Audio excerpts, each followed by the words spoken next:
দ্বিতীয় হিজরিতে যুদ্ধ হয়েছিল, বদরের যুদ্ধ। সেই যুদ্ধে মুসলমানরা জয়লাভ করেছিলেন। তৃতীয় হিজরিতে পরের বছরে এই উহুদের যুদ্ধ হলো। চতুর্থ হিজরিতে বড় ধরনের কোনো যুদ্ধ হয়নি।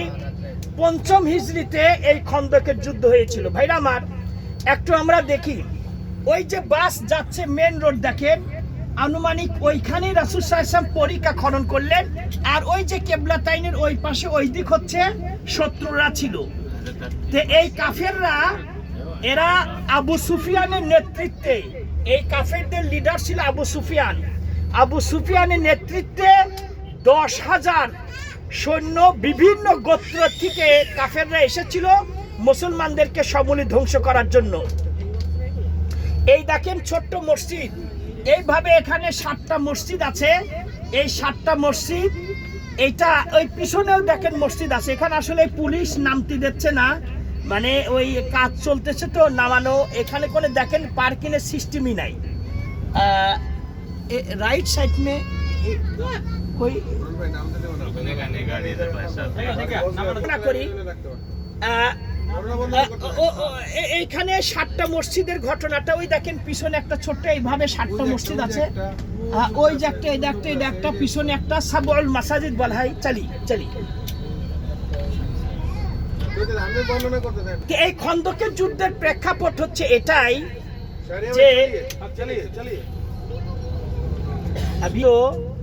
যখন হচ্ছে আবু সুফিয়ান 10,000 সৈন্য বিভিন্ন মক্কার গোত্র থেকে নিয়ে আসলো, উদ্দেশ্যদের সমূলে একবারে মুসলমানদেরকে ধ্বংস করে দেওয়ার। আর সমস্ত গোত্র থেকে নিয়ে আসলে এই জন্য এই যুদ্ধের আর একটা নাম হচ্ছে আহজাব। আহজাব এবং খন্দক এটা একই। খন্দক মানে হচ্ছে পরিখা খনন করা। যখন কাফেররা মদিনায় আক্রমণ করার জন্য আসলো, রাসূল সাল্লাল্লাহু আলাইহি ওয়াসাল্লাম জানতে পারলেন যে ওরা আসছে। তখন তিনি সাহাবীদের সঙ্গে পরামর্শ করলেন কি করা যায়, আমরা কোথায় যে প্রতিবাদ করব। আবু বকর সহ বেশ কিছু সাহাবী পরামর্শ দিলেন, ইয়া রাসূলুল্লাহ, আমরা মদিনাতেই থাকবো, ওরা যদি আসে আমরা ঘরের থেকে বের হয়ে ওদের প্রতিহত করব। এক সাহাবী এক মত দিলেন। অবশেষে রাসূল সাল্লাল্লাহু আলাইহি ওয়াসাল্লাম যুদ্ধের পোশাক পরলেন। রাসূল সাল্লাল্লাহু আলাইহি ওয়াসাল্লাম বললেন যে কোনো নবী যখন যুদ্ধের পোশাক পরে তখন আর বসে থাকা যাবে না, চলো আমরা মদিনায় থেকে বের হতে হবে। মদিনার একেবারে সন্নিকটে মসজিদে নববী থেকে আপনার উহুদ এটা 5 কিলোমিটার, আর এইটা মনে হয় 3 কিলো হবে এই খন্দক এই দিক দিয়ে। তো এই রাসূল সাল্লাল্লাহু আলাইহি ওয়াসাল্লাম এখানে আসলেন। সালমান ফার্সি রাদিয়াল্লাহু তাআলা আনহু রাসূলকে পরামর্শ দিলেন, ইয়া রাসূলুল্লাহ, এইখানে আমাদের পরিখা খনন করি, ক্যানান খনন করব, করে মাটিটা ওই দিক উঠাবো, আর ক্যানান থাকবে যাতে ওরা আমাদের আক্রমণ না করতে পারে। রাসূল সাল্লাল্লাহু আলাইহি ওয়াসাল্লাম তিনি নিচে হাতে এই কুদাল নিয়ে মাটি খনন করতে লাগলেন। সাহাবীরা সব অংশগ্রহণ করলেন। ফার্সি পরামর্শ ক্রমে রাসূল সাল্লাল্লাহু আলাইহি ওয়াসাল্লাম পরিখা খনন করলেন। এইখানে রাসূল সাল্লাল্লাহু আলাইহি ওয়াসাল্লাম ক্ষুধার তাড়নায় তিনি 2টো পাথর পেটে বেঁধেছিলেন। পরিখা খনন হচ্ছে। এক সাহাবী রাসূল সাল্লাল্লাহু আলাইহি সাল্লামের কাছে এসে বললেন, ইয়া রাসূলুল্লাহ, আর কতদিন কষ্ট করব, দেখেন ক্ষুধার তাড়নায় আমি একটা পাথর বেঁধেছি। রাসূল সাল্লাল্লাহু আলাইহি সাল্লাম তার বক্তব্য শোনার পর তিনি মুখে কিছু না বললে কাপড়টা উঁচু করে দেখিয়ে দিলেন, দেখো তুমি একটা পাথর বেঁধেছো, আমি 2টো পাথর বেঁধেছি। তার মানে তোমার থেকে ক্ষুধার তাড়নাটা আমার বেশি। এই সাহাবী যখন কোনো এক সাহাবী এই সংবাদ জানতে পারলেন, সাথে সাথে বাসায় চলে যেয়ে একটু গোস্তর রান্না করে নিয়ে রাসূল সাল্লাল্লাহু আলাইহি সাল্লামের কাছে আসলেন কিছু রুটি নিয়ে, ইয়া রাসূলুল্লাহ, আপনি এটা খান। তখন রাসূল সাল্লাল্লাহু আলাইহি সাল্লাম দোয়া পড়ে এই খাদ্যতে ফু দিলেন, বললেন, খন্দকের যত লোক আছে সকলকে ডাক দাও।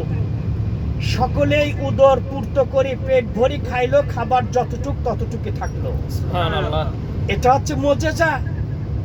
এবং রাসূল সাল্লাল্লাহু আলাইহি সাল্লাম এই যুদ্ধে এতই ব্যস্ত ছিলেন, মানে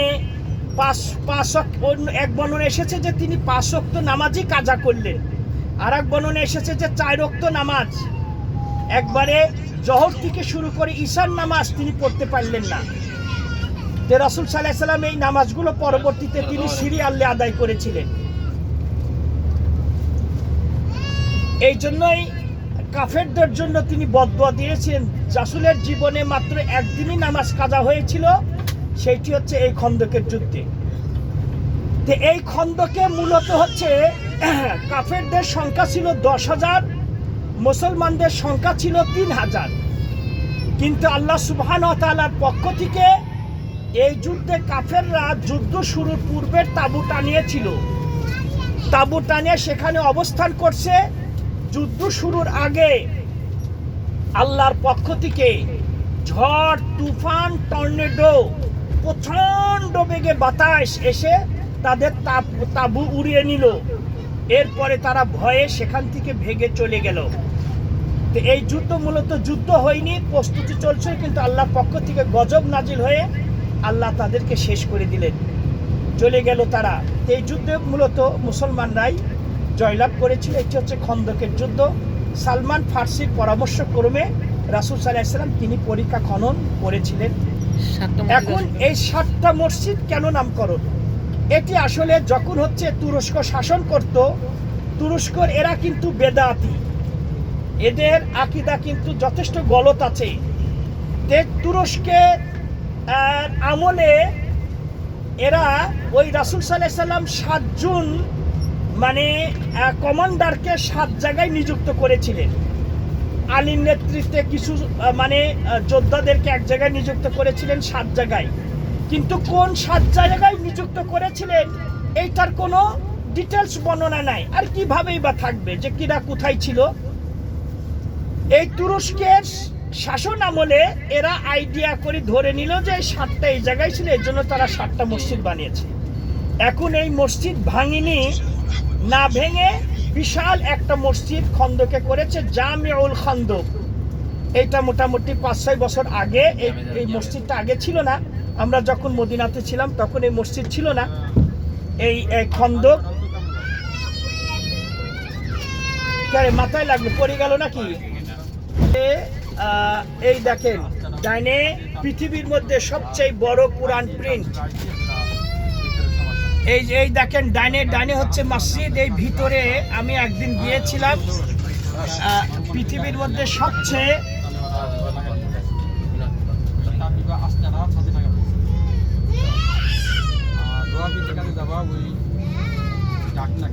এইটা হচ্ছে তাবুক রোড, তরিক তাবুকে যায় আর কি, তাবুক রোড এটা।